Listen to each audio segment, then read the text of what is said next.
Indo British advanced pain clinic, నొప్పి మాయం, surgery దూరం. For appointments 9155556563. నాకు ముగ్గురు కూతుర్లు తల్లి. మొదటి కూతుర్ని ఎంతో అల్లం బుద్ధిగా పెంచుకున్నానమ్మా. తనకి ఇష్టమని చెప్పి డాక్టర్ చదివించాను తల్లి.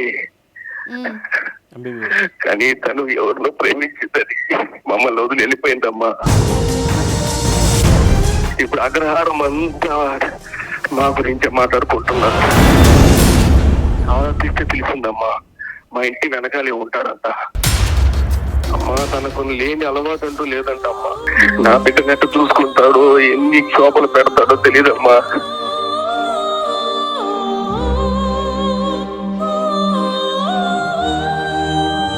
కాల్స్ మాట్లాడా గానీ ఇది మాట్లాడలేకపోతున్నాను. అదే పడుతున్నానమ్మా. అయ్యో మీరు అంత మాట అనకండి. మాట్లాడుందమ్మా.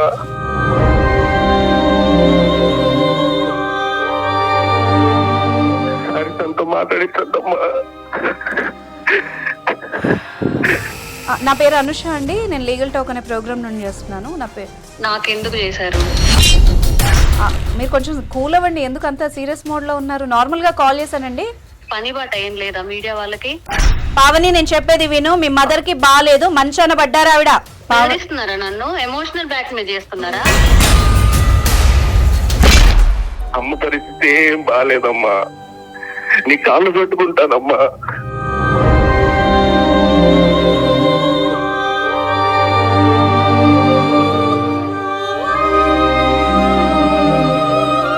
ఆయన ఎంబీబీఎస్ కంప్లీట్ చేయిస్తారా? చదివిస్తా అని చెప్పారు. లేదు అంటే నాకు మా నాన్న నుంచి రావాల్సిన వాటా ఇవ్వాలి కదా.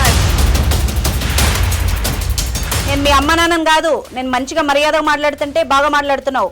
ఏమనుకుంటున్నావు నీకు నువ్వు? ఒక్కసారి రమ్మని చెప్పమ్మా హాస్పిటల్కి. ఒక్కసారి. మీ ఎమోషన్ ని ఆమె బాగా వాడుకుంటోంది సార్. చూసే వాళ్ళకి కూడా అర్థమవుతోంది ఆ అమ్మాయి ఏం మాట్లాడుతుందో. ఆమె చాలా తెలివిగా మిమ్మల్ని మోసం చేసింది. నువ్వు గుండెల మీద తంతుంటే వింటున్నారు కదా. ఇంకా మా నాన్నకి నా మీద చాడీలు చెప్పి ఆయన రివర్స్ అయ్యేలా చేస్తున్నారు. అమ్మా ఒక్కసారి నా కూర్చో మాట్లాడుతానమ్మా. ఒక్కసారి అమ్మా ఒక్కసారి నా కూర్చో మాట్లాడుతానమ్మా. ఒక్కసారి ఒక్కసారి. పావని పావని పావని.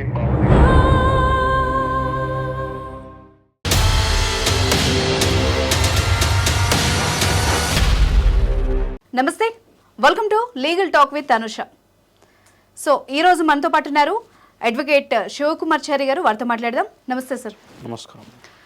సో అమ్మాయికి ఆస్తిలో సమాన వాటా హక్కు ఎప్పుడైతే వచ్చిందో అది ఎంత మంచిగా ఉపయోగించుకుంటున్నారో దాన్ని అంత దుర్వినియోగం చేస్తున్నారు అమ్మాయిలు కొందరు అనిపిస్తోంది. ఆడపడుచుకి ఎవరికైతే ఆస్తిలో సమాన వాటా ఇచ్చారో అప్పటి నుంచి దానివల్ల చాలా కుటుంబాలు సఫర్ అవుతున్నట్టుగా అనిపిస్తోంది లాయర్ గారు. ఎందుకంటే ఈ మధ్యకాలంలో చాలా కాల్స్ వచ్చాయి.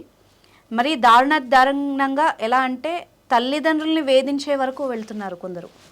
సో దీనికి సంబంధించి ఒక తండ్రి ఆవేదన మనకి కాల్ వచ్చింది. సో ఆ కాల్ ఈరోజు తీసుకోబోతున్నాము. సరే ఆయనకి కాల్ చేద్దాం.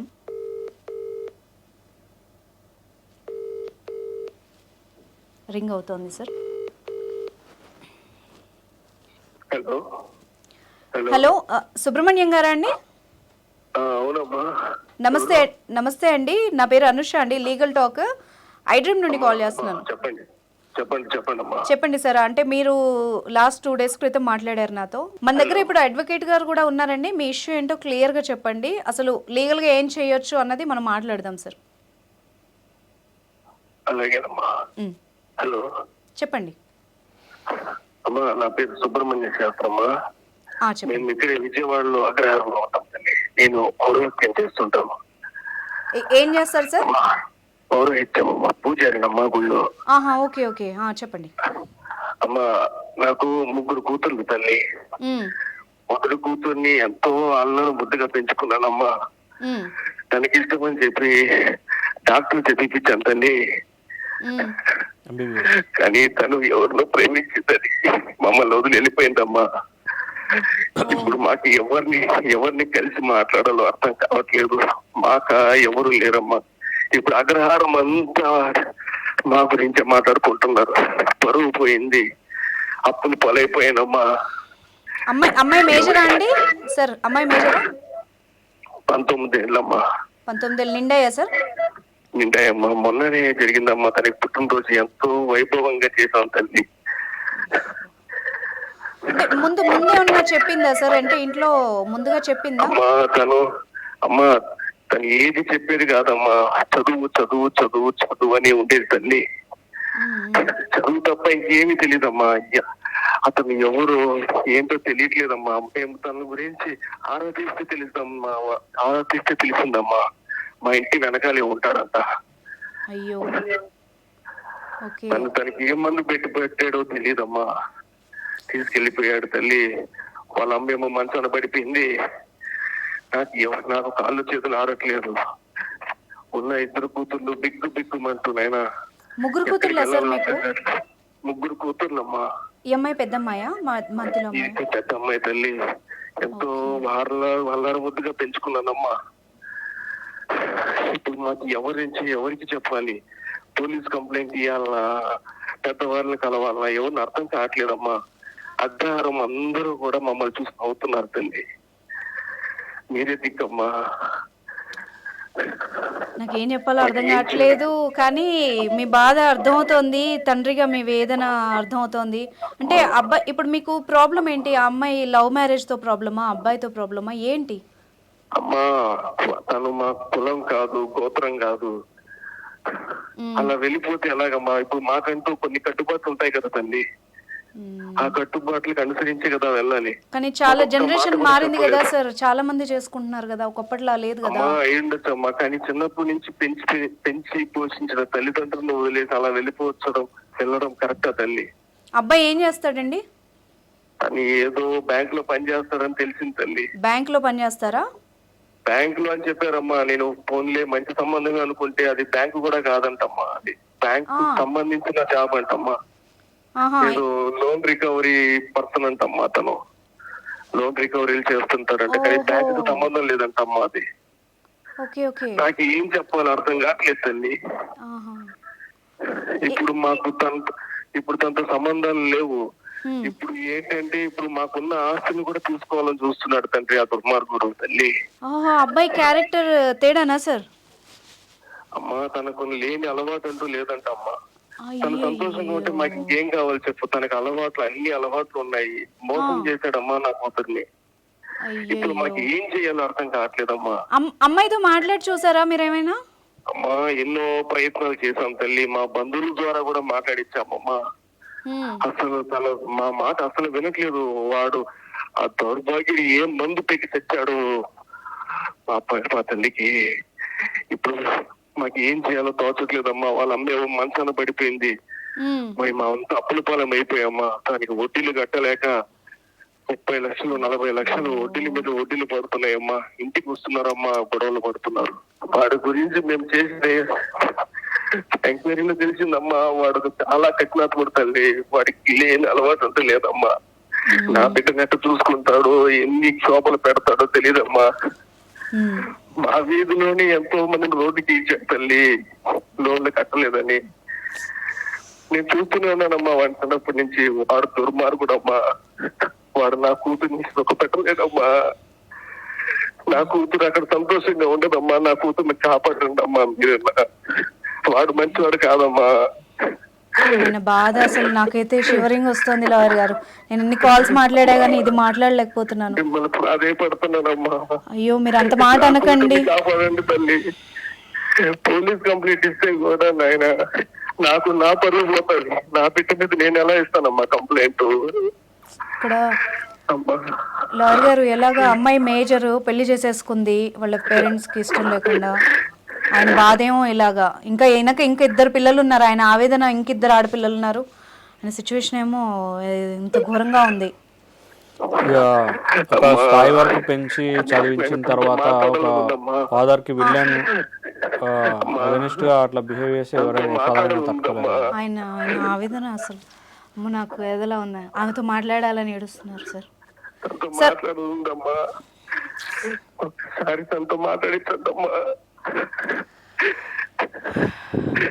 సార్ మీరు నాకు లీగల్ టాక్ పెట్టారు కదా, ఆ మెసేజ్ లో ఉంది కదా అమ్మాయి నెంబర్, అదేనా?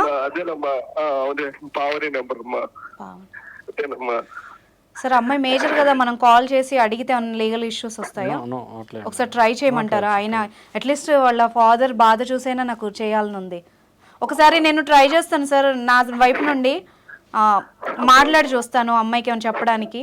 ఎందుకంటే వాళ్ళకు కూడా లీగల్ హక్కులు ఉన్నాయి కదా సార్, మనం ఏం చేయడానికి కొన్నిసార్లు. అందుకే ఇప్పుడు వాళ్ళకి ఇలాంటి లవ్ మ్యారేజెస్కి పోలీసుల దగ్గరుండి పోలీస్ స్టేషన్లో పెళ్లి మండపాలు అయిపోయినాయి. ఇప్పుడు మీకు తెలియదే ఉంది, వాళ్ళు ప్రొటెక్షన్ ఇచ్చి మరి పెళ్లి చేస్తున్నారు.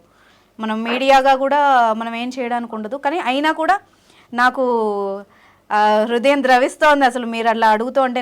నా వల్ల అయింది, నేను చేస్తాను సార్. నేను కాల్ కలుపుతాను. మీరు బాధపడకండి. కొంచెం మళ్ళీ ఆల్రెడీ మీ ఆవిడకి బాగాలేదు అంటున్నారు కదా, మీకు హెల్త్ ఎలా ఉంటుందో ఒకసారి కొంచెం బాధ ఓర్చుకోండి సార్. నేను చేస్తాను, కాల్ చేస్తాను సార్. అమ్మాయితో ఒకసారి మాట్లాడదాం సార్.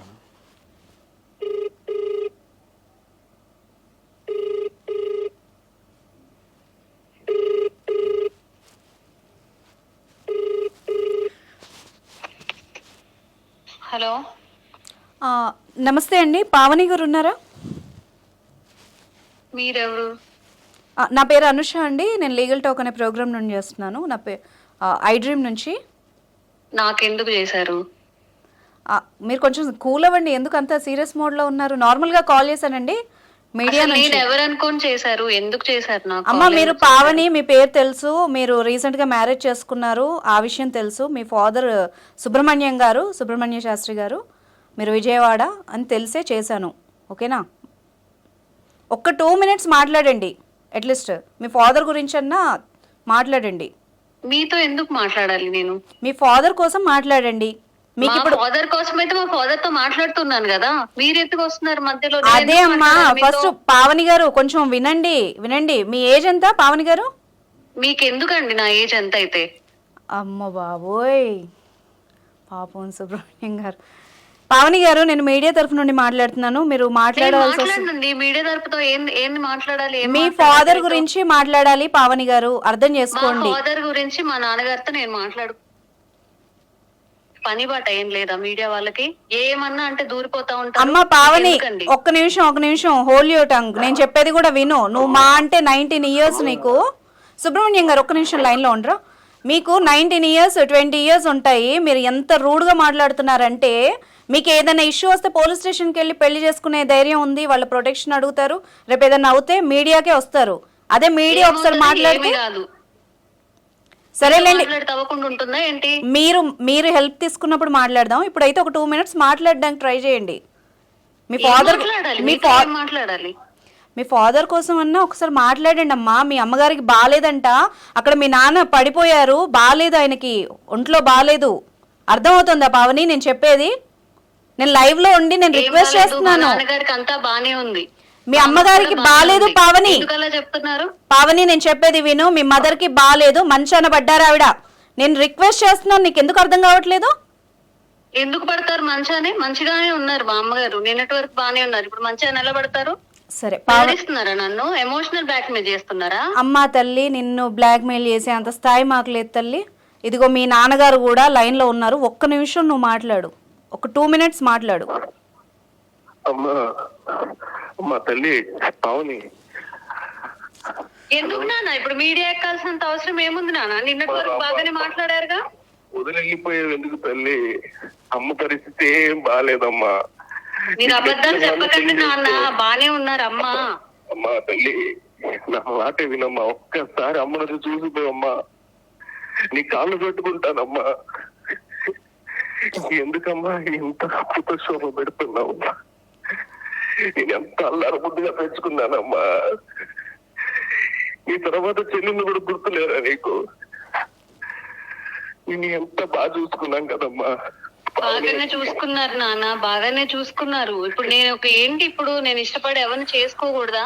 మీరైనా పెళ్లి చేస్తారు కదా నాకు. అమ్మా వాడి కులం తెలియదు, గోత్రం తెలియదు, మన కట్టుబాటు. ఇప్పుడు ఏంటి నాన్న, ఇప్పుడు మీకు కులం గురించేనా? కులం గురించి మాత్రమే పట్టించుకుంటారా? నన్ను బాగా చూసుకుంటాడు, అదేం వద్దా? కులాలన్నా పక్కన పెట్టమ్మా, కనీసం మా అమ్మ నాన్నలన్నా చూసుకోవాలి కదా తల్లి. అమ్మ పరిస్థితి ఏం బాగాలేదమ్మా. పావని, మరి మీ అమ్మ నాన్నలు వదిలేయాల్సినంత సిచ్యువేషన్ ఎందుకు ఉంది? ఇప్పుడు నువ్వు పెళ్లి చేసుకున్నావు, నాన్నని ఎందుకు వద్దనుకుంటున్నావు? మరి ఊరికే చెప్తున్నారు అంతే. బాగానే ఉంది మా అమ్మకి, ఎందుకు బాగాలేదు? ఇప్పుడు నేను అక్కడికి వచ్చేస్తే మళ్ళీ నన్ను ఇప్పుడు మీరు మీడియా అంటున్నారు, మీకు తెలీదా? ఇంటికి వెళ్ళగానే హౌస్ అరెస్ట్ చేయడం ఇవన్నీ చెయ్యరా? అలా చేసేవాడైతే మీడియా కాల్ చేసి ఇలా అడుక్కోరమ్మా, ఇలా అడుక్కోరు. ఆయన ఓపెన్ గా అన్ని వెళ్ళారు మరి, ఎందుకు వెళ్ళారు నాన్న మీరు మీడియా వరకు? మీరు మీడియా కూడా అయ్యుంటారు, కృష్ణ వదిన మీరే కదా. మీడియా అంటే బెదిరిపోయి వస్తానని చెప్తున్నారా? అమ్మా పావని, నీకు మన బాబాయ్ చేశారు, పిన్ని చేశారు, వాట్సాప్ కాల్ చేశారు మా అమ్మని చూపించడానికి. నువ్వు ఎవరు ఫోన్లు నువ్వు అందరినీ బ్లాక్ లో పెడితే ఎలా పావని? నాకు వద్దు, ఎవరు వద్దు, నాకు తను ఉంటే చాలు. నన్ను బాగానే చూసుకుంటున్నాడు, మేమిద్దరం బాగానే ఉంటున్నాము. కాదు తల్లి, నీకేం మందు పెట్టాడమ్మా వాడు? సరేనమ్మా, నాకే మందు పెట్టలేదు నాన్న, నేను బాగానే ఉన్నాను, తనతో నేను బాగానే ఉంటాను. సుబ్రహ్మణ్యం గారు ఒక 2 minutes సార్, నేను మాట్లాడడానికి ట్రై చేస్తాను ఒకసారి పావనితో. మీరు లైన్లో ఉండండి ఒక 2 నిమిషాలు. మీకు ఆరోగ్యం బాగాలేదు కదా, కొంచెం బీపీ ఏదో పెరుగుతున్నట్టుంది, కొంచెం ప్లీజ్ కొంచెం హోల్డ్లో ఉండండి. పావని గారు ఒక 2 minutes మనం మాట్లాడుకుందాము. ఎందుకండి పద్ధతి, మీరు ఎందుకు వస్తున్నారు? ఎందుకు మాట్లాడాలి నేను? పావని ఫస్ట్ మంచిగా మాట్లాడు, అర్థమైందా? ఇంకా ఇంతకన్నా మంచిగా ఎట్లా మాట్లాడతారు? నేను చెప్తాను. నేను ఇప్పుడు ఎలా మాట్లాడుతున్నాను అలాగా మాట్లాడు, ఓకేనా? ఇప్పుడు బాగా చూసుకుంటున్నాడు అన్నావు కదా, ఏ రకంగా ఎలా అర్థమైందమ్మా నీకు బాగా చూసుకుంటున్నాడని? నాకు బాగానే చూసుకుంటారు, మీ ఇద్దరం మంచిగా ఇంట్లో ఉంటున్నాం, మంచిగా నాకేం కావాలని తీసుకొచ్చి ఇస్తున్నారు. నేను ఏం అడిగినా కాదనట్లేదు, నన్ను మంచిగానే చూసుకుంటారు. ఏం అడిగావు, ఆయన ఏం తెచ్చాడు, ఎందులో నీకు అంత ప్రేమ కనబడింది? ఒక్కసారి జస్ట్ షేర్ చేసుకో, అట్లీస్ట్ మీ నాన్నకు కూడా అర్థం అవుతుంది కదా ఎంత ప్రేమ చూసుకుంటున్నాడు ఏంటి అన్నది. పాపం వాళ్ళ మీ పేరెంట్స్కి కూడా అర్థం కానీ కదా, ఆ వేలో మాట్లాడు. నువ్వు ఇలాగా ఫైటింగ్ మోడ్లో వెళ్తే అందరినీ శత్రువులుగా చూస్తే ఎట్లా? నువ్వు రేపు ఏదన్నా నీకు ఎవరు రారు, నీకు ఏదైనా ప్రాబ్లం అయితే ఎవరు రారు, నీకు అర్థం కావట్లేదు ఎందుకు అందరితో గొడవలు అంటే ఏంటి? ఇప్పుడు నేను చదువుకోవాలి, చదువుకుంటా అన్నాను, చదివిపిస్తా అన్నాడు. ఎంబీబీఎస్ కంప్లీట్ చేయిస్తాడంటనా? చేయిస్తాడు, కష్టపడతాడు నా కోసం. అంత ప్రేమ ఉంది తనకి. నీకెన్నేళ్ల పరిచయం పావని? ఇవన్నీ ఎందుకండి? చెప్పు. నేనేమంటున్నాను, నువ్వు మాట్లాడే విధానాన్ని బట్టి మీ పేరెంట్స్ కూడా కొంచెం స్థిమిత పడతారు. నీకు అర్థం అవుతోందా? నువ్వు చెప్పా పెట్టకుండా సడన్ గా వెళ్ళిపోయావు, అట్లీస్ట్ వాళ్ళకి చెప్పలేదు.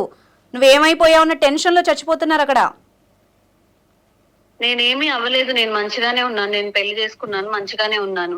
అది చెప్పమ్మా నీకు ఎలా పరిచయం, ఎన్నేళ్ళ పరిచయం, ఎలా చూసుకున్నాడు, ఇవన్నీ చెప్పు. మీకు ఎందుకండి చెప్పాలి? నా పర్సనల్స్ అన్ని మీకెందుకు చెప్పాలి? మా నాన్నకి తెలుసు, అన్ని తెలుసు మా నాన్నకి, మీకు చెప్పలేదా? సరే పావని, ఒక మాట అడుగుతాను, సరే నీ వేలో నువ్వు బాగా మాట్లాడుతున్నావు, చాలా మీ నాన్న చెప్పాడు చిన్నపిల్ల మోసపోయిందని, కానీ నాకు కొంచెం అర్థమవుతోంది నీతో మాట్లాడుతుంటే. అదేనండి, అదే పావని. అవునవును పావని, నువ్వు మీరు చాలా పెద్ద అమ్మాయి, నాకు బాగా అర్థమైంది. ఇప్పుడు అర్థమవుతోంది, మీ నాన్నకు కూడా అర్థం కాని కదా, ఆయన ఎందుకు బాధపడాలి నీకేదో అయిపోయింది అనుకొని. సరే ఇప్పుడు నువ్వు ఇంట్లో ఎందుకు ఒక్క మాట కూడా చెప్పలేదు చెప్పు? సడన్ గా పెళ్లి చేసుకోవాల్సిన అవసరం ఏముంది? చెప్పి ఒప్పించవచ్చు కదా. చెప్తే ఒప్పుకుంటారా? ఒప్పుకోరు కదా. నువ్వెలా చెప్తున్నావు? తననే పెళ్లి చేసుకోవాలనుకున్నాను, ఇప్పుడు ఇంట్లో చెప్తే ఒప్పుకోరు కదా. అసలు అడగకుండా నీకు ఎట్లా తెలుసు అసలు ఒప్పుకోరని? ఒప్పుకోరు, చిన్నప్పటి నుంచి చూస్తున్నాను కదా. మా నాన్న గురించి మా అమ్మ గురించి నాకు తెలీదా? అదేనమ్మా, ఏ ఆస్పెక్ట్ లో ఒప్పుకోరు, ఎందుకు ఒప్పుకోరు, రీజన్ ఉంటది కదా దానికి. ఇప్పుడు కులం అని అంటున్నారు, కులం అని అంటారు, తను ఏజెంట్ గా పనిచేస్తారు. ఇప్పుడు నీకెందుకు, నువ్వు ఎంబీబీఎస్ చదువుకుంటున్నావు, తను నేను ఎలా పోషిస్తాడు? ఇప్పుడు అంటున్నారు మత్తు మందు పెట్టారు, మాయ మందు పెట్టారు అని చెప్పి, అట్లా నేను చెప్పి విడదీస్తారు, అందుకని నేను చెప్పలేదు. అంటే ఆయన ఎకనామికల్ గా గానీ ఇన్కమ్ గానీ ఈమెతో సరితూగరు అన్న ఫీలింగ్ తెస్తారు అని ఆ అమ్మాయి ఒపీనియన్. అంటే ఈ అమ్మాయి కూడా కొంచెం క్లారిటీ ఉంది, తను చూసుకోలేడేమో అని కూడా అర్థమవుతోంది మా మాటలు బట్టి. నాకు అలా ఏమీ లేదు, నన్ను బాగానే చూసుకుంటారు, నన్ను చదివిస్తానని కూడా చెప్పారు. ఇప్పుడు వాళ్ళ భయం ఏంటి? చదువు ఆగిపోతుందని. నన్ను చదివిస్తానని చెప్తున్నారు కదా, ఇంకా మీ బాధ ఒకటి పావని, నాకు మీ నాన్న మీ ఫైనాన్షియల్ స్టేటస్ కూడా ఒకసారి చెప్పారు, ఆయన ఎంబీబీఎస్ కంప్లీట్ చేయిస్తారా?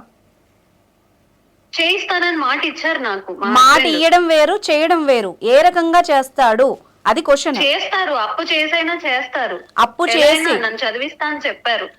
లేదు అంటే నాకు మా నాన్న నుంచి రావాల్సిన వాటా ఇవ్వాలి కదా. ఇప్పుడు మా నాన్న ఆస్తిలో గానీ లేకపోతే నా కోసం సంపాదించింది ఏదో ఉంటది కదా. నిజంగా నా మీద ప్రేమ ఉంటే అది ఇవ్వమానండి, దాంతో చదువుకుంటాను నేను. అమ్మ బాబోయ్, భలే తెలివైన ప్రశ్న అడిగావు పావని. అసలు నాకు ఏం మాట్లాడాలో కూడా అర్థం కావట్లేదు. సరే, నీ వాటా ఇస్తే చదువుకుంటావు నువ్వు? అవును, చదువుకుంటాను. ఇప్పుడు మా నాన్న ఏమనుకున్నారు, నన్ను చదివించి మంచిగా డాక్టర్ ని చేయాలని అదే కదా అనుకున్నారు. ఇప్పుడు తను కూడా నాకు అదే ప్రామిస్ చేశారు కదా, నేను చదివిపిస్తానని చెప్తున్నారు తను కూడా. ఒకవేళ తను చదివించలేనప్పుడు నాకు రావాల్సిన డబ్బులు గానీ, నా కోసం సేవింగ్స్ గానీ మా నాన్న చేసే ఉంటారు కదా, అవి తీసుకుంటాను నేను. సరే, నీ పెళ్లి కోసం దాచిన ఏమందా అని చెప్దామా? మాట్లాడేది పావని, నువ్వేనా తల్లి మాట్లాడేది ఇలాగా? పాట అడుగుతున్నావు తల్లి నువ్వు నన్ను. అమ్మా ఇది నాయన, ఇది కరెక్ట్ కాదమ్మా పావని. వాడికైనా మందు పెట్టాడా అమ్మా? నాకేం మందు పెట్టలేదు నాన్న, చేసుకున్నాను. నాకే మైండ్ బాగా అవుతుందమ్మా మీరే నన్ను అర్థం చేసుకోవట్లేదు. నీకు తెలుసు కదమ్మా ఎంత మందిని అడిగి అప్పులు చేశాను నీకోసం. చివరికి ఇల్లు ఉన్న సొంత ఇల్లుని కూడా తాకట్టు పెట్టాను కదమ్మా. ఉన్నది అదొక్కటే కదమ్మా. సరే పావని నీకు ఇప్పిద్దాంలే, నీకు కావాల్సింది నీకు ఇప్పిద్దాము. అయితే ఇప్పుడు ఏమంటావు, నీకు వచ్చేదంతా ఏమంటావు, అంతేనా పావని? నాకు వచ్చేది ఆస్తిలో ఏవైతే ఉందో మా నాన్న దగ్గర నుంచి, మా తాతయ్య నా కోసం ఏవైతే నాకు ఫిక్స్డ్ డిపాజిట్ ఏవైతే చేశారో ఆ ఇల్లు ఏదైతే ఉందో నాకు వచ్చే వాటా నాకు ఇవ్వమనండి. నేను అసలు ఇంకా మా అమ్మ జోలికి రాను, మా నాన్న జోలికి రాను. నా బతికేదో నేను బతుకుతాను. ఇప్పుడు వాళ్ళని ఎవరు చూసుకుంటారు మరి? ఇంకా ఉన్నారు కదా, ఇద్దరు చెల్లెళ్ళు ఉన్నారు కదా. వాళ్ళు చిన్నపిల్లలమ్మా. ఇప్పుడు నువ్వు అన్నావు కదా ఒక మాట, ఏమన్నావు, నన్ను చదివించడానికి మా నాన్న ఏవైతే పెట్టాడో ఏవైతే దాచాడో అవన్నీ నాకు ఇస్తే నేను చదువుకుంటాను, నేను చదువుకోవడమే కదా ఇంపార్టెన్స్ అని అన్నావు కదా. ఆయన దేనికి చదివించారు అది నీకు తెలుసా? దేనికి చదివించారు నీకు తెలుసా? ఈ స్థాయి వరకు నేను వాళ్ళని చూసుకుంటానని చదివించారు. ఇప్పుడు నేను కూడా అదే చెప్తున్నాను. ఆ డబ్బులు ఏమో నాకు ఇస్తే నేను చదువుకుంటాను. నా స్టడీస్ కంప్లీట్ అయ్యాక చూస్తాను నేను వాళ్ళని. చూసుకుంటావు నువ్వు. ఇప్పుడు అమ్మకు బాగాలేదు, మంచాన పడిందంటేనే యాక్ట్ చేస్తున్నారు అంటుంది ఈ పిల్ల. చూడండి ఎలా మాట్లాడుతుందో. రేపు వచ్చి అంటే చూసుకుంటుందంటే ఈ 5 ఏళ్ళు వాళ్ళు ఫీజులు అయ్యని కడితే అప్పుడు పోవని గ్యారంటీ ఏంటమ్మా?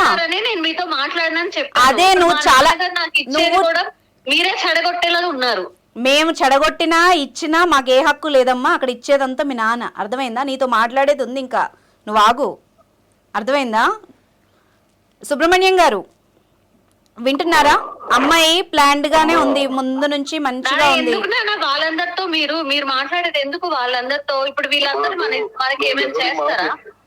నువ్వు ఎవరు మాట వింటున్నావు? మా బాబాయ్ మాట వినట్లేదు, పిన్ని మాట వినట్లేదు, అమ్మ మాట్లాడే పరిస్థితులు లేదమ్మా. బాబాయ్ పిన్ని ఏం చేశారు నాన్న? మొన్నటిదాకా మీరు కూడా దూరం పెట్టారు కదా. ఇప్పుడు ఏదో నేను ఇలా చేశానని వాళ్ళందరినీ తెచ్చి నాతో మాట్లాడిపిస్తే నేను వింటానా వాళ్ళ మాట? వాళ్ళు మనకి చేసినంత మీరు మర్చిపోయారా? కలవట్లేదు నీ నెంబరు, ఎవరు చేసినా కలవట్లేదు. అదేదో ఆపేవంట కదమ్మా రాకుండా. బ్లాక్ లో పెట్టుకున్నా, నా నెంబర్ కూడా పెట్టేసావు. ఎంత మంది ప్రయత్నించాలమ్మా, కొత్త నెంబర్ నుంచి చేస్తే గొంతుని పెట్టేస్తున్నావు. సుబ్రహ్మణ్యం గారు ఈ అమ్మాయి ఏంట ఇప్పుడు నాకొద్దు. ఇప్పుడు నాకేమనిపిస్తుంది అంటే మీరందరు ఇక్కడ నుంచి నన్ను తెప్పించేసి ఇంకా హౌస్ అరెస్ట్ చేసి ఏదో చేస్తారని నాకు అనిపిస్తుంది. అమ్మా ఆ సాహసం పావని, నేను చెప్పేది కూడా ఏను, ఆ సాహసం ఎవరు చేయరు. నువ్వు పెట్టినా ఒక చోట ఉండేలాగా అయితే కనిపించట్లేదు. నేనైతే నువ్వు ఫ్యూచర్ లో చూస్తావన్నది కూడా గ్యారంటీ అయితే లేదు. నువ్వు ఇన్నేళ్లు పెంచిన వాళ్ళనే మోసం చేసి పారిపోయావు. నువ్వు రేపు వచ్చి మళ్ళీ పావని ఎక్కువ మాట్లాడకు. పావని విను, నేను మీ అమ్మ నాన్నని కాదు, నేను మంచిగా మర్యాదగా మాట్లాడుతుంటే బాగా మాట్లాడుతున్నావు. ఏమనుకుంటున్నావు నీకు నువ్వు? మరి నీ బర్త్డే అయిపోగానే నెక్స్ట్ డేనే ఎందుకు వెళ్ళిపోలేదు నువ్వు? ఫీజు ఎందుకు కట్టించుకున్నావు? అడ్మిషన్ ఎందుకు తీపిచ్చావు మీ నాన్నతో? అన్ని లక్షలు ఆయన ఎక్కడి నుంచి తీసుకొచ్చి పెట్టాడు? దీనికి ఆన్సర్ ఉందా? మరి నీ లవర్ ఎందుకు కట్టలేదు? చదివించాలనుకున్నాడు కాబట్టి ఫీజు కట్టాడు. అదేనమ్మా, నువ్వు జాయిన్ అవ్వక ముందు వెళ్ళిపోగలసింది. మరి ఆయనతో డొనేషన్ ఎందుకు కట్టించావు? ఆయన అప్పు చేసి తీసుకొచ్చి పెట్టాడంట. నువ్వు డొనేషన్ కట్టించి పారిపోవడం వెనక రీజన్ ఏంటి? మరి నీ హస్బెండ్ పోషిస్తాడు కదా, పోషిస్తాడు అన్నప్పుడు అది కూడా కట్టుకోవాల్సింది. అది కట్టే వరకు ఇంట్లో ఏం తెలియకుండా నటించావు. మైనర్ గా ఉన్నాను కాబట్టి వాళ్ళు తీసుకొస్తారు. ఇప్పుడు నేను మేజర్ని కాబట్టి నేను నాకు నచ్చినట్టుగా నేను బతకొచ్చు. అర్థమవుతుందా లాయర్ గారు? సరే, ఇప్పుడు సుబ్రహ్మణ్యం గారు, అమ్మాయి వర్షన్ వింటే అయితే అమ్మాయి వెనక్కొచ్చేలాగైతే ఏం కనిపించట్లేదండి. ఇప్పుడు వాళ్ళ మానాన్న వాళ్ళు పెళ్లి చేసుకున్నారు కదా. కావాల్సింది అమ్మా, నాకు నా కూతురు కావాలమ్మా. కూతురు బతికించుకోవాలంటే మందులు ఏవి పనిచేయమంటున్నాడు అమ్మా డాక్టర్. ఎలా సార్? తను ఒక్కసారి రమ్మని చెప్పమ్మా హాస్పిటల్కి, ఒక్కసారి ఇప్పుడు మీ ఎమోషనల్ ని సుబ్రహ్మణ్యం గారు ఒక మాట చెప్తాను, మీ ఎమోషన్ ని ఆమె బాగా వాడుకుంటోంది సార్. నేను ఇప్పుడు ఈ మాట అనకూడదు కానీ ఇప్పుడు ఆ అమ్మాయి కూడా లైన్లోనే ఉంది, చూసే వాళ్ళకి కూడా అర్థమవుతోంది ఆ అమ్మాయి ఏం మాట్లాడుతుందో. ఆమె చాలా తెలివిగా మిమ్మల్ని మోసం చేసింది. ఎక్కడైనా చరిత్రలో నేను చూశాను. పావని నువ్వు సైలెంట్ గా ఉండు, నేను ఆయనతో మాట్లాడుతున్నాను. ఆయన కూడా వింటున్నారు కదా నువ్వు మాట్లాడినప్పుడు, నువ్వు గుండెల మీద తంతుంటే వింటున్నారు కదా. ఇంకా మా నాన్నకి నా మీద చాడీలు చెప్పి ఆయన రివర్స్ అయ్యేలా చేస్తున్నారు. సరే మా పని అదే. మరి నేను మోసం చేశాను మీరు ఎలా చెప్తారు? చెప్తామమ్మా, చెప్పించు. ఇంకా నీ తర్వాత నీ చెల్లెలు కూడా ఉన్నారు కదా అమ్మా? ఉన్నారు, చెల్లెళ్ళు ఉన్నారు, చదువుకుంటున్నారు కదా చెల్లెలు కూడా. మరి వాళ్ళ భవిష్యత్తు ఏం కావాలమ్మా? చదువుకుంటారు. ఇప్పుడు నేను వచ్చానని వాళ్ళు చదువులు మానిపిస్తారా ఏంటి మా నాన్న? చుక్కలు చూపిస్తుంది. సరే పావని, సుబ్రహ్మణ్యం గారు ఒక పని చెప్తాను, చేయగలరా? మనసు చంపుకోండి. నేను ఇప్పుడు మీ కూతురులా మాట్లాడతాను.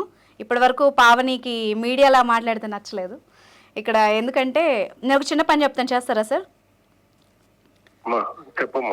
ఇప్పుడు లాయర్ గారు మీరు ఒక మాట చెప్పారు కదా, అదొకసారి చెప్పండి. విల్లింగ్ లేకుండా పెళ్లి చేసుకుంటే ఏమవుద్ది? ఇప్పుడు మీకు సంబంధించిన ఏదైతే ప్రాపర్టీ ఉందో సార్, వింటున్నారా? ఇప్పుడు మీరేదైతే సొంత మీ కష్టార్జితంతో సంపాదించిన ఏదైతే ఉందో మీ ప్రాపర్టీ ఇల్లు ఉందని చెప్పారు కదా, అవును. దాన్ని మీకు ఎవరికైనా ఇష్టం వచ్చినట్టు ఉంటే మీ ఇంకా అదర్ డాటర్స్ కానీ లేకపోతే ఇంకా మీకు నచ్చిన ఎవరైనా, లేకపోతే దానికి సంబంధించిన ఇప్పుడు మీకు బ్యాంక్ డ్రాఫ్ట్లో ఉన్నారు కాబట్టి మీరు దాన్ని ఏమైనా అమ్మి కానీ లేకపోతే ఇంకెవరికైనా మీ కూతుర్లకు కానీ లేకపోతే ఇంకెవరికైనా మీరు అది విల్ కానీ లేకపోతే గిఫ్ట్ డీడ్ కానీ చేయొచ్చు అండి. మీకు సంబంధించిన ప్రాపర్టీలో ఆమెకి ఎటువంటి హక్కు ఏమి ఉండదు. ఈ అమ్మాయికి హక్కు ఉండదు కదా? ఏముండదు. ఓకే, ఇప్పుడు నేను మాట్లాడతా. ఎందుకుండదు? నేను పెద్ద కూతురు, ఎందుకుండదు నాకు? ఆయన లాయర్ అమ్మా, ఆయన అడ్వకేట్, నేను యాంకర్ ని. ఇదిగో మీడియా. నువ్వు మా అంటే మొన్న సీట్ కొట్టావు, నువ్వు ఎన్ని మాట్లాడుతున్నావు? అది సెల్ఫ్ అక్వైర్డ్ ప్రాపర్టీ అయితే ఆయన ఇష్టం వచ్చినట్టు ఆయన ఎవరికైనా ఇవ్వచ్చు అమ్మా. అమ్మ నీకు తెలివి విను పావని విను. మా గ్రాండ్ ఫాదర్ నుంచి కూడా మా నాన్నగారికి ఆస్తులు వచ్చాయి, మరి అందులో నాకు వాటా ఉంటది కదా. నేను చెప్తాను పావని. అమ్మ తల్లి పావని విను అమ్మ తల్లి విను. 2 పాయింట్లు చెప్తాను. ఫస్ట్ మీ ఫాదర్కి చెప్పి తర్వాత నీకు చెప్తాను. నువ్వు లాయర్ని మాట్లాడియట్లేదు, యాంకర్ని మాట్లాడియట్లేదు. సుబ్రహ్మణ్యం గారు సార్. చెప్పండి. ఇప్పుడు వీళ్ళందరినీ కూర్చోబెట్టి నాకు అమ్మ ఒక్క నిమిషం పావని ఆగమ్మా, ఆగు గొడవ చేయకు అంతా విను. సుబ్రహ్మణ్యం గారు సార్, నేను 2 పాయింట్లు చెప్తాను సార్, ఎందుకంటే ఆమె ఎవరిని మాట్లాడియట్లేదు. ఒకటి, ఇప్పుడు ఎవరైతే ఫాదర్కి విల్లింగ్గా ఇష్టం లేని అమ్మాయిలు ఎవరైతే పెళ్లిళ్ళు చేసుకుంటున్నారో వాళ్ళకి ₹1 కూడా నాన్న స్వార్జితం నుండి వచ్చే హక్కు అయితే లేదు. కోర్టు మొన్నే చెప్పింది. ఆ అమ్మాయికి బాగా చదవచ్చు కదా, గూగుల్ నాలెడ్జ్ ఉంది కదా, మీరు యూట్యూబ్లో కొట్టినా వస్తుంది. ఈరోజు నేను మళ్ళీ చెప్తున్నాను వ్యూవర్స్కి. సో ఈ సందర్భంగా మీకు కూడా చెప్తున్నాను సుబ్రహ్మణ్యం గారు, ఎందుకంటే పావని గారు బాగా రెచ్చిపోతున్నారు మా నాన్నని మారుస్తున్నారని. సో సుబ్రహ్మణ్యం గారు, మీలాంటి తండ్రులందరికీ ఇది ఒక అస్త్రం. మీకు ఇష్టం లేకుండా ఏ అమ్మాయి పెళ్లి చేసుకున్నా వాళ్ళకి మీ ఆస్తి ఇవ్వాల్సిన అవసరం లేదు. దానికి లీగల్ గా ఏం చేయొచ్చు అన్నది నేను లాయర్ గారితో మీకు చెప్పిస్తాను. ఫస్ట్ పాయింట్, ఇప్పుడు మీరు మా అమ్మకి బాగాలేదని కాల్ చేసి మా నాన్నకి నాకేం ఇవ్వద్దు, నాకేం. అవునమ్మా సుబ్రహ్మణ్యం గారు, పావని గారు చేసిన మోసానికి విరుగుడుగా మీరు కుక్క కాటుకు చెప్పు దెబ్బ. మీరు తిరిగి ఆ అమ్మాయిని ఈ విధంగానే ట్రీట్ చేయండి, ఓకేనా పావని? సార్ రెండొక పాయింట్ చెప్తాను, రెండో మాట చెప్తాను. ఇప్పుడు ఏదైతే ఆ అమ్మాయి వాళ్ళ తాతగారి పేరు మీద ఉంది అని అడుగుతోందో సార్, అది ఉందా సార్? తాతల నుండి వచ్చిన ప్రాపర్టీ ఉందా సార్ మీకు? ఎక్కడ ఉందమ్మా, అంత చదువుకి అయిపోయింది కదా తల్లి, తనకంతా తెలుసమ్మా ఏమీ లేదని. అది మీరు బతకడానికి అయిపోయిందా? వాట అంటుంది. ఇల్లు ఒకటే అమ్మా, అది కూడా తాకట్టులో ఉంది. దాని మీద కూడా అప్పు చేసామమ్మా. అప్పు తీసుకుని ఆ ఇంటికన్నా కాపాడుకోవాలి. సరే సార్, ఒక్క నిమిషం సార్, మీరు ఎలాగే లైన్ లో ఉండండి సార్. ఇప్పుడు ఈయనకి ఫస్ట్ మనం క్లియర్ చేసాం. రెండోది అప్పు కూడా ఉంది. ఈ అమ్మాయి చదువుకి ఇప్పుడు మొన్న కట్టిన డొనేషన్కి వీటికి ఆయనకు అప్పు అయింది కదా తండ్రికి. ఇప్పుడు ఆస్తిలో హక్కు ఉంది కదా, అప్పులో కూడా ఈమెకి హక్కు ఉంటుందా చెప్పండి? అప్పులో అయితే ఏం ఉండదు హక్కు. యాక్చువల్గా ఏంటంటే ఇప్పుడు ఆయన బతికే ఉన్నారు కాబట్టి ఆయన దగ్గర నుంచే వసూలు చేస్తారు, ఏ బ్యాంక్ అయినా సరే. ఇప్పుడు ఆ బ్యాంక్లో ఆయన అమౌంట్ కట్టకపోతే దానికి సంబంధించిన వాళ్ళు కేసు ఫైల్ చేసి ఆక్షన్ పెడతారు ఆ ఇల్లుని. ఓకే, ఆ ఇల్లు ఆక్షన్ పెట్టి ఎవరికైనా అమ్మేస్తారు. ఆ అమ్మిన దాంట్లో వచ్చిన అమౌంట్ వాళ్ళకి ఎంత రావాలో బ్యాంక్ అంత తీసుకొని మిగతా అమౌంట్ వీళ్ళకి బ్యాక్ చేస్తారు. ఆ అమౌంట్ వాళ్ళ ఫాదర్ ఏం చేసుకుంటే ఆయన ఇష్టం, ఎందుకంటే ఆయన సంపాదించిన ఆస్తి కాబట్టి నేను హక్కు ఉంటుంది నాకు కంపల్సరీ ఇవ్వాలనే ఎక్కడ కూడా రైట్ లేదు. ఏమన్యాయం సార్, ఆస్తిలో హక్కు ఉంటుంది కానీ అప్పుల్లో ఎందుకు వాటాలు వేయరు మరి? అప్పుల్లో అంటే ఇప్పుడు ఆయన చనిపోతే ఒకవేళ ఆయన ఏమైనా అయితే దాని తర్వాత వాళ్ళు వాళ్ళ లీగల్ ఎయిర్స్ మీద ఇస్తారు తప్ప ఆయన బతుకున్నప్పుడు ఈ అమ్మాయి ఒక్కదాని కోసం చేసిన అప్పు కదా ఇదంతా, ఆయన చూపించుకోవచ్చా అది? అమ్మాయికి ఒక అంటే ఇప్పుడు వాళ్ళు ఎడ్యుకేషన్ లోన్ పెట్టిరా ఏ లోన్ పెట్టిరా అనేది మనకు తెలియదు. సో ఏం లోన్ పెట్టారు ఎందుకు పెట్టారు అనేది వాళ్ళకు సంబంధించిన ఆ బ్యాంకుకి సంబంధించిన దాంట్లో వీళ్ళు ఏం మెన్షన్ చేసారు అనేది మనకు క్లారిటీ రావాలి. రెండోది ఏంటంటే ఆయన ఏదైతే అప్పు చేసిండో దాన్ని బేస్ చేసుకొని బ్యాంక్ ఆయన దగ్గరనే వసూలు చేస్తుంది, వేరే ఎవరి దగ్గర ఈమె ఖర్చు పెట్టింది ఏది కూడా ఇప్పుడు వెనక్కి రాదు. లేదు అయితే ఆయన దగ్గరనే వసూలు చేస్తుంది. ఒకవేళ ఫాదర్ ఏం చేయలేని పరిస్థితి వస్తే ఫాదర్ ఈ అమ్మాయి మీద మెయింటెనెన్స్ వేసుకోవచ్చు. ఈ ఆప్షన్ ఉంది. ఫాదర్ ఇంకా ఏం చేయలేని పరిస్థితి ఉంది, నడవలేని పరిస్థితి ఉంది, హెల్త్ బాగాలేదు, ఇన్కమ్ సోర్స్ లేనప్పుడు వాళ్ళ పిల్లల మీద మెయింటెనెన్స్ వేసుకోవచ్చు. ఓకే, ఈ అమ్మాయి మీద మెయింటెనెన్స్ వేసుకోవచ్చు. నెలకు ఆయనకి ఎంత అవసరం ఉంటుంది, 10,000 20,000 ఎంత ఉంటది, ఆయన ఫాదర్ వీళ్ళ అమ్మాయి మీద మెయింటెనెన్స్ వేసుకోవచ్చు. ఇప్పుడు అమ్మాయికి జాబ్ లేదు కదా, మరి ఎలా కడుతుంది? ఇప్పుడు చదువుకుంటోంది కదా. జనరల్లీ నేను ఎక్స్ప్లెయిన్ చేస్తున్నా. అదర్వైజ్ ఇప్పుడు ఆయన ఏదైతే సిచ్యువేషన్ ఉన్నాడో ఆయన సొంత ఆస్తి కొనుక్కున్నాడు కాబట్టి, సొంత ప్రాపర్టీ కాబట్టి, ఒకవేళ ఆయన బ్యాంక్ లోన్ కనుక తీర్చి ఆ మిగతా ఇద్దరు అమ్మాయిలకు చేయొచ్చు, కానీ ఇందులో ఎటువంటి హక్కు అనేది ఈ అమ్మాయికి రాదు. ఎందుకంటే ఫాదర్ వీళ్ళు ఇప్పుడు ఎవరైనా సరే తన ప్రాపర్టీ తన పేరు మీద ఓన్ ఉన్నప్పుడు ఆయన ఎవరికైనా ఇచ్చుకోవచ్చు. వీళ్ళకే ఇవ్వాలి వాళ్ళకే ఇవ్వాలి. ఇప్పుడు ఎలాంటి క్లియరెన్స్ తీసుకోవాలి? ఇప్పుడు అమ్మాయి మ్యారేజ్ చేసుకొని వెళ్ళిపోయింది, ఇప్పుడు మమ్మల్ని ఇలా మోసం చేసి అనే దానికి ఏమైనా క్లియరెన్స్ తీసుకోవాలా? క్లియరెన్స్ అనేది ఏం ఉండదండి దీంట్లో, క్లియరెన్స్ అనేది ఏం ఉండదు. ఆమె లైఫ్ ఎప్పుడైతే మ్యారేజ్ చేసుకుందో అని అంటే కథం, ఇంకా ఆమె రిలేషన్షిప్ అయిపోయింది అక్కడ నుంచి. ఇక తర్వాత వీళ్ళ రిలేషన్షిప్ ఏమన్నా మళ్ళీ కలిస్తే మళ్ళీ బాండింగ్స్ ఏమన్నా ఉంటే అది వాళ్ళ లవ్ అండ్ ఎఫెక్షన్ తోటి ఏమన్నా ఇచ్చుకుంటే తప్ప ఈమెకు ఎటువంటి హక్కు లేదండి. ఎందుకమ్మా పావని అంత కోపం వస్తుంది? ఆస్తి నువ్వు అడిగితే తప్పలేదు కానీ మీడియాలకు వచ్చిన తర్వాత ఇంకా భవబంధాలు అనుబంధాలు ఎక్కడ ఉంటాయి? మా నాన్న నాకేదో చేయడానికి కూడా అదేనమ్మా, నువ్వు పోలీస్ స్టేషన్ కి వెళ్ళి తీసుకున్నప్పుడు లేదు కానీ ఆయన మీడియాకి రాగానే వచ్చింది. నువ్వు బరువు గంగలో కలిపినప్పుడు లేదు, ఆయన మీద కంప్లైంట్ ఇచ్చినప్పుడు లేదు, ప్రొటెక్షన్ తీసుకొని పెళ్లి చేసుకున్నప్పుడు లేదు. ఇప్పుడు చెప్తోంది ఈవిడ కబుర్లు. అర్థమవుతుందిలే కొన్ని రోజులు కానీ, ఇప్పుడేముంది, ఇప్పుడు అందరూ సపోర్ట్ చేస్తారు. అదేనమ్మా, ఈ ప్రొటెక్షన్ ఇచ్చిన పోలీసులు కానీ నీ చుట్టూ ఉన్న ఫ్రెండ్స్ కానీ రేపు నీకు ప్రాబ్లం వచ్చినప్పుడు ఎంతమంది నిలబడతారో చూద్దాం. అర్థమైందా? ఈ రోజు మాట్లాడడం కాదు, ఇప్పుడు నీకు ఫీజు కట్టే దగ్గర, నేను చదివిపించే దగ్గర, రేపు నీ బాధ్యత తీసుకున్న దగ్గర. ఇప్పుడు మీ నాన్నగారు ఏదైతే ఆస్తి ఇవ్వను అని గనక మొండికేస్తే అప్పుడు తెలుస్తుంది. అప్పుడు నువ్వు ఆశ్చర్యపోకర్లేదు. నువ్వే ఏం చేయాలో నాకు తెలుసు, ఏం చేయాలో నాకు తెలుసు. సరే అమ్మా, తప్పకుండా గొర్రె కషాయాన్ని నమ్ముతుంది. చాలా బాగా అర్థం చేసుకున్నాం మేము, మీ నాన్నకు అర్థం కావడం కోసం. ఈ రోజు ఆయన కొంచెం ఎంతో కొంత రిలీఫ్ రావడం కోసం ఈ కాల్ పెట్టాను. అర్థమవుతుందా? సుబ్రహ్మణ్యం గారు సార్ ఉన్నారా లైన్ లో? ఆ అమ్మాయి ఏ విధంగా మాట్లాడుతుందో మీకు అర్థమవుతోంది. నేను మీకు చెప్పేంత పెద్దదాన్ని కాదు, కానీ ఏమో నా సైడ్ నుంచి మీరు అవసరం లేదండి, మీ ప్రాపర్టీ కావాలి, క్లియర్ గా అర్థమవుతోంది కదా. మీరే ఇంకా ఒక్కసారి నా కూర్చో మాట్లాడతానమ్మా, ఒక్కసారి పావని అమ్మా. చెప్పున్నామా అమ్మా, ఎందుకమ్మా ఇలా చేస్తున్నావు అమ్మా? మీరు ఎందుకు ఎందుకు నానా? మా ఆస్తి మీద కూడా నాకు ఎటువంటి మమకారం లేదమ్మా, అంతా నీకే పెట్టాను కదమ్మా, నీకు అంతా నీకోసమే కదమ్మా, నీకే కదమ్మా మొత్తం. ఇంకా ఆస్తిలో వాటా ఏంటమ్మా? నీ చెల్లి సంగతి ఆలోచించావా కొద్దిగా? సరే, ఈ అమ్మాయి అయితే చాలా మెచ్యూర్డ్ గా నేను అన్నను, బాగా ఫిక్స్ అయిపోయింది, మైండ్ వాష్ బాగా అయింది ఆమెకి.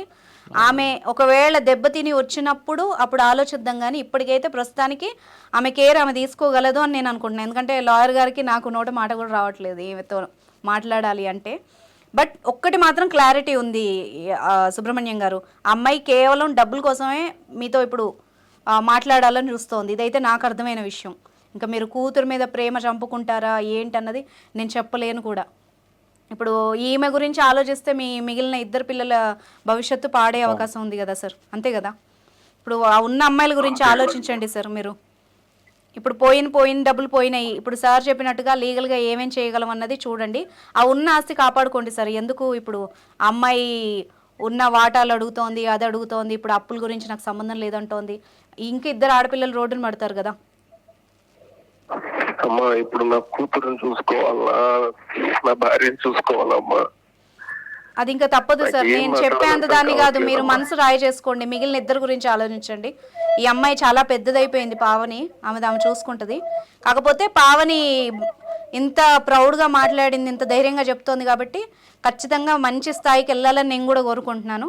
మళ్ళీ జీవితంలో మోసపోయో, మళ్ళీ దిక్కు లేకనో, మళ్ళీ అమ్మ నాన్న పంచన కానీ లేకపోతే వీళ్ళ హెల్ప్ కానీ తీసుకొని సిచ్యువేషన్కి రాకూడదు అని నేను అనుకుంటున్నాను. తీసుకునే సిచ్యువేషన్కి పావని అలాంటి సిచ్యువేషన్ ఎప్పటికీ జరగదు. మీరు కూడా నాకు ఎప్పుడు కాల్ చెయ్యకండి. ఓకే అమ్మా, ఆల్ ది బెస్ట్. మీరు కాల్ చేశారంటే మీ మీద కూడా పోలీస్ కంప్లైంట్ ఇస్తాను, నన్ను హెరాస్ చేస్తున్నారని. ఓకే అమ్మా పావని, నువ్వు కూడా దయచేసి మాత్రం బాగా చెప్తున్నా. ఓకే అమ్మా పావని, ఓకే.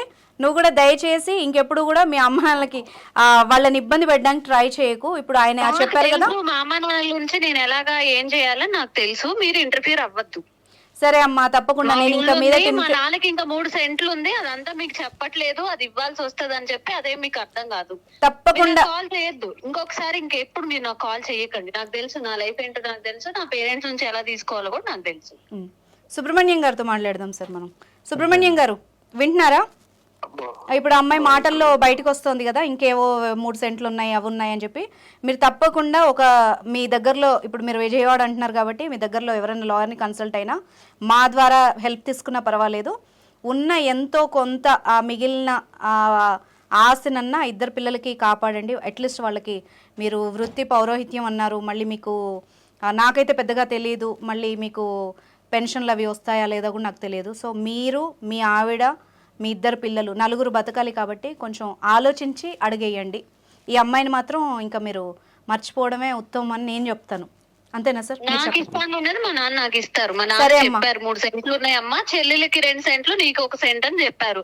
అది ఎట్లయినా నాకు రాయాలి. మీరు ఎట్లా చెప్తారు మీరు చూసుకోండి, మీ పిల్లల్ని చూసుకోండి అని? మా పావని మీరు మాట్లాడండి సార్. నీకు తెలుసు కదమ్మా, పోయిన సంవత్సరమే ఫీజు కట్టాలంటే అది కూడా అమ్మే కదమ్మా. మీరు అమ్మలేదు నాన్న, నాకు తెలుసులేండి నాన్న. మాట్లాడుతుంటే ఏం మాట్లాడలేకపోతున్నా. సరే పావని, ఇల్లు తప్ప మనకి ఇంకేం లేదమ్మా, ఇల్లు తప్ప మనకి ఇంకేమీ లేదు. సుబ్రహ్మణ్యం గారు, పావనికి దక్కాల్సింది తప్పకుండా దక్కుతుంది సార్. ఈ షోలో ఈ ఎపిసోడ్ మీరు గుర్తుపెట్టుకోండి పావని. నేను కూడా ఓపెన్గా చెప్తున్నాను మనస్ఫూర్తిగా, నీకు ఏదైతే దక్కాలని రాసిందో తప్పకుండా దక్కుతుంది, అందులో డౌటే లేదు. మాకు అర్థమవుతుంది, నీకు అర్థం కావడానికి కొంచెం టైం పడుతుంది. సార్ మీరు ఏమైనా చెప్తారా? నాదైతే ఏం లేదు. ప్రాపర్టీలో హక్కు ఉన్నది సరే పర్వాలేదు, కానీ మరి ఆయన చూసుకునే హక్కు కూడా ఉంది కదమ్మా. ఆమె వేస్ట్ సార్. మరి మీ అమ్మకి బాగాలేకపోతే యాక్టింగ్ చేస్తుంది అంటున్నావు కదమ్మా, ఇన్నే అర్థమవుతుంది. అరే వాళ్ళ అమ్మకి బాగాలేదంటే పోవడానికి ఆ పిల్ల ఎన్ని మాటలు మాట్లాడుతుంది. రేపంట MBBS కంప్లీట్ చేసి వచ్చి అమ్మ నాన్న చూసుకుంటదంట. భలే చెప్తున్నారు అన్ని. మీరు మంచిగా మాట్లాడండి, అర్థమవుతుందా? ఏ పేరెంట్స్ ని ఏ పిల్లలు వదిలేరు, అర్థమవుతుందా? కరెక్ట్. అది మరి ఇప్పుడు ఓనికి ఏమైందమ్మా నీకు? ఇప్పుడు నీకు పోనీకి ఏమైతుంది? మీ ఇంటికి మీ అమ్మని చూసుకోవచ్చు కదా పోయి. మా అమ్మకు బాగానే ఉంది, మీకు తెలుసా మా అమ్మకు బాగాలేదని. ఇప్పుడు నేను వెళ్తే అక్కడ ఆపాలని చూస్తున్నారు వాళ్ళు, మీకు అది తెలియదు కదా. సరే పావని, నీతో ఏం చెప్పేది లేదు, ఆల్ ది బెస్ట్ చెప్తున్నాను నీకైతే. మళ్ళీ ఇంకోసారి ఇప్పుడు నువ్వు పెట్టిన ఈ షోని రోజు రిపీట్ చేసుకొని చూసుకో. నువ్వు అన్న మాటలన్నీ గుర్తుపెట్టుకో. మళ్ళీ జీవితంలో వాళ్ళ సహాయానికైతే వెళ్ళకు, ఓకేనా? నువ్వు ఎంత బాగా ఆగండి, నేను కూడా మంచిగా సెటిల్ అయ్యి మీ అందరికి. ఓకే అమ్మా. సుబ్రహ్మణ్యం గారు ఉంటే అందరు సంతోషిస్తారమ్మా. సార్ సుబ్రహ్మణ్యం గారు, మీరు ఇంకేమైనా చెప్పేది ఉందా? అమ్మాయి అయితే మేము ట్రై చేసాం సార్.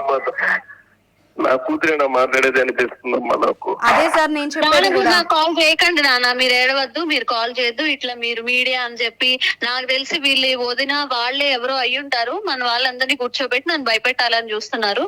నాకు ఫోన్ చేయకండి నాన్న, కట్ చేస్తున్నాను నేను. చేసేయమ్మా తల్లి, చేసే, కట్ చేయి. ఈ తలకాయ నొప్పి నేను, అమ్మో నాకు కట్ చేసింది సుబ్రహ్మణ్యం గారు, కట్ చేసేసింది అమ్మాయి ఫోను. అమ్మాయి కట్ చేసేసింది, మిమ్మల్ని కట్ చేసింది, ఆ ఫోను కట్ చేసింది. మీరేమో తనలాడుతున్నారు కూతురు అని చెప్పి. రేపు మీకు ఏమన్నా ప్రాబ్లం అయినా, మీ ఆవిడకి ఏమన్నా అయిందంటే మాత్రం ఆ ఇద్దరు పిల్లలు అనాథలు అయిపోతారండి. కొంచెం నా రిక్వెస్ట్ కూడా వినండి సార్. నాకు చాలా బాధగా ఉంది, అసలు కోపం వస్తుంది. ఓ పక్క అమ్మాయికి చాలా తెలివితేటలు ఉన్నాయి, ఇన్ఫ్యాక్ట్ అతి తెలివితేటలు చాలా ఉన్నాయి సుబ్రహ్మణ్యం గారు. మీరు అమ్మాయిని మర్చిపోండి, అర్థం చేసుకోండి. నేను ఎందుకు చెప్తున్నాను, ఆ ఇద్దరు పిల్లల్ని చూసుకోండి సార్. మీరు లీగల్గా మాత్రం నేను చెప్పిన ఒక్క రిక్వెస్ట్, ఈ అమ్మాయి ఏదైతే మీ దగ్గర నుంచి లాక్కోవాలని చూస్తుందో దాన్ని మాత్రం కాపాడుకోండి.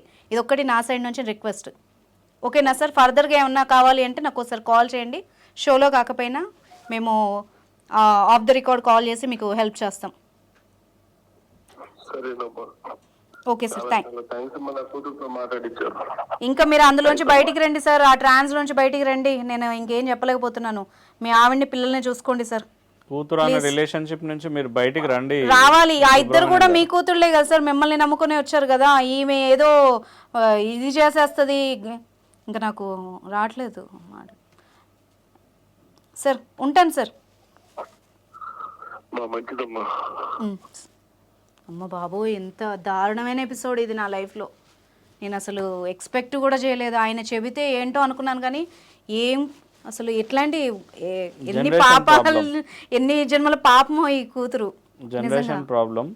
ఇక్కడ ఇంకొకటి ఏంటంటే, ఆ అమ్మాయి చాలా ఫాస్ట్ ఉంది. అదే కదా, మొత్తం ఏది నాకు ఏం రావాలో అది తెచ్చుకుంటా, నేను ఏం చేయాలో అది చేసుకుంటా, స్ట్రేట్ ఫార్వర్డ్. అసలు ఏం నాన్నది కాకపోతే తాతది అది దాంట్లో నా హక్కు ఉంది, నువ్వేం చెప్పేదంటుంది. అసలు తాతది ఉంది, తాతది ఎట్లయినా నాకు వస్తుంది. వాడు బాగా బ్రెయిన్ వాష్ చేసి ఉంటాడు నాకు తెలిసి. ఈ అమ్మాయిది, ఆ అమ్మాయి సొంత తెలివితేటలు అనుకోవాలా, లేకపోతే వాడు ఫీడ్ చేస్తుడు అనుకోవాలా, లేకపోతే ఈ అమ్మాయి హుషారుంది వాడిని తీసుకొని పోయిందా, ఎక్కడ కూడా క్లారిటీ వస్తలేదు. ఇప్పుడు ఆ ఫాదర్ ఏమంటుండు, ఏం మందు పెట్టిండు అంటే, ఈమెనే ఇంకేమైనా వేసి అట్లా అఫెన్సివ్ ఉందా ఇలాంటి కూతుళ్ళు ఇంట్లో ఉండడం కూడా ప్రమాదకరం. లాయర్ గారు నన్ను అడిగితే, నన్ను తిట్టుకున్నా పర్వాలేదు, వ్యూస్ నన్ను మళ్ళీ వేరే రకంగా ట్రోల్ చేస్తారు, కానీ ఫ్యాక్ట్ ఏంటంటే అమ్మాయి మాట్లాడిన విధానం, ఆయన అక్కడ వణికిపోతున్నాడు. వాళ్ళ నాన్న ఎంత షార్ప్ గా మాట్లాడుతోంది అసలు. అమ్మాయి చాలా హుషారు ఉంది, అమ్మాయికి అన్ని తెలుసు. అమ్మాయి ప్రీ ప్లాన్డ్ గా ఎట్లా ఏం చేయాలి ఏం సంగతి మొత్తం ఆ అమ్మాయికి తెలుసు. ఆ ప్లాన్ ప్రకారమే అమ్మాయి ఆమె ఏజ్ దాటంగానే ఇమ్మీడియట్లీ కట్టించుకుంది. చూడండి, కట్టించుకుంది, అబ్బాయితో వెళ్ళిపోయింది. కథం. ఇది అంతా అమ్మాయి తెలివితేటలే. అబ్బాయి నాకు తెలిసి ఆ అబ్బాయి తెలివితేటలు ఉన్నాయా లేవో తెలియదు, కానీ ఈ అమ్మకైతే చాలా చాలా ఉన్నాయి.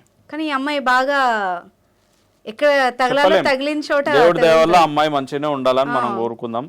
కాకపోతే ఏంటంటే ఎట్ ద సేమ్ టైం తల్లిదండ్రి ఉన్నారు అనేది ఒక బాధ్యత అనేది పెట్టుకుంటే చాలా మంచిది. ఇక ఫర్దర్ గా ఇట్లా నమ్మకం ఉందా లాయర్ గారు? మళ్ళీ చదువుకొని వచ్చి చూసుకుంటదంట, అప్పటి వరకు నాకు ఆస్తి ఇవ్వంటుంది.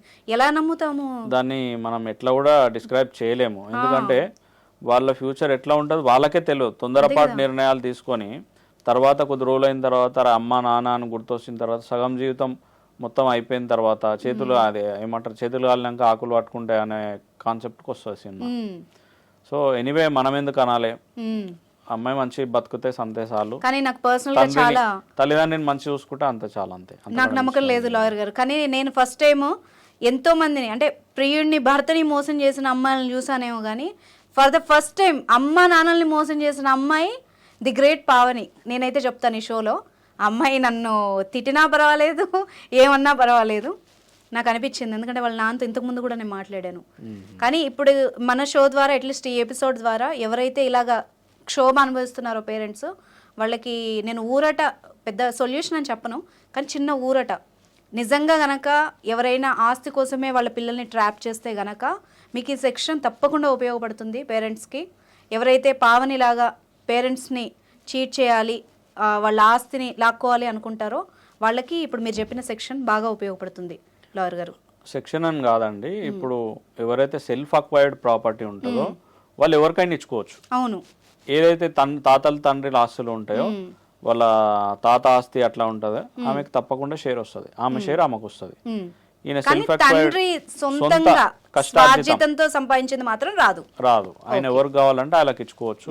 లేకపోతే అమ్మి ఆయన బ్యాంక్ లో డిపాజిట్ చేసుకొని ఆయన బతికినంత కాలం ఒక పెన్షన్ లాగానో లేకపోతే ఇంకేదనో ఇంట్రెస్ట్ తీసుకొని బతకడమో అట్లాంటివి కూడా చేసుకోవచ్చు. ఆయన ఎవరికైనా అమ్ముకోవచ్చు, ఎవరికైనా ఇచ్చుకోవచ్చు. లేకపోతే విల్లీడ్ ఇవ్వచ్చు, వాళ్ళ ఇంకా 2 కూతుర్లు ఉన్నారు కాబట్టి విల్లీడ్ ఇవ్వచ్చు, లేకపోతే వాళ్ళకి గిఫ్ట్ ఇవ్వచ్చు. ఆమెకి ఇంట్లో వచ్చేసి నాకు కూడా ఇవ్వాలి అనే హక్కు అనేది ఎక్కడ కూడా ఉండదు. Okay, right. Thank you so much అండి మీ టైం స్పెండ్ చేసినందుకు.